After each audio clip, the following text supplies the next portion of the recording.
Welcome back, everybody. Time now for another edition of What's the Law? And for that, we got to welcome back Coralie Chun Matsuyoshi. Good to see you, Coralie.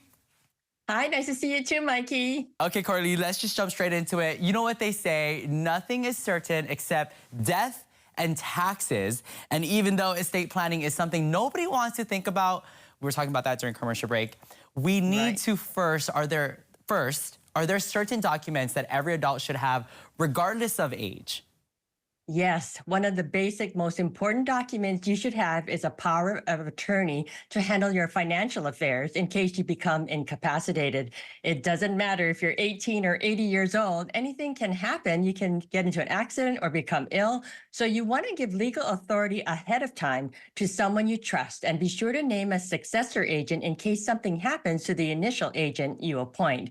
Now, for medical decisions, everyone should have an advanced healthcare directive that names agents who are authorized to make healthcare decisions for you if you become incapacitated. It sets forth your end-of-life wishes and states whether you want to be an organ donor. If you don't have one of them, then your loved ones might end up having to go to court to establish a conservatorship for you, which is costly, time-consuming, and worst of all, public. A will is essential to make sure that your assets go to the people you want them to go to, because if you die without a will, then the law dictates where your assets will go, and it's usually not where you intended. Certain assets are not covered by a will, including life insurance and retirement accounts that have designated beneficiaries, joint accounts like bank accounts, and real property only owned jointly with rights of survivorship, which go to the surviving owner. You know, a lot of people have a trust. Could you explain to them what it's used for? A revocable trust is a really good thing to have because it bypasses probate and serves as a vehicle to managing your trust assets during your lifetime, and if you become incapacitated, and then to distribute the trust assets to your designated beneficiaries at your death. You know, especially in Hawaii, the family home is often the biggest asset to pass on to your children. Now, is it a good idea to put your children's name on the deed?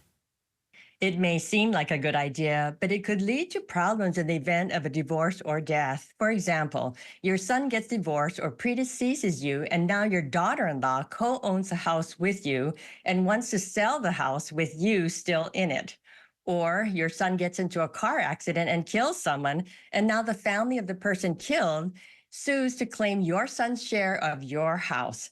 It's better to put the family home in a trust to pass down to whomever you choose. You know, there's a lot of information to take in right now. Coralie, is there any more that you want to share about estate planning?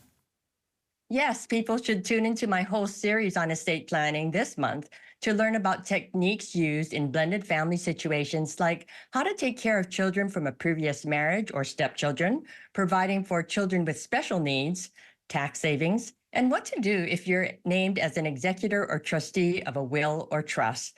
Believe me, it's a huge job. All that and more on KHON2.com. What's the Law? Perfect. And KHON2.com will have a recap of this segment as well as other information if you guys want to catch up with Coralie. Coralie, thank you so much for coming on to Living 808. We can't wait to talk to you soon. Thanks, Mikey. See you later. See you later.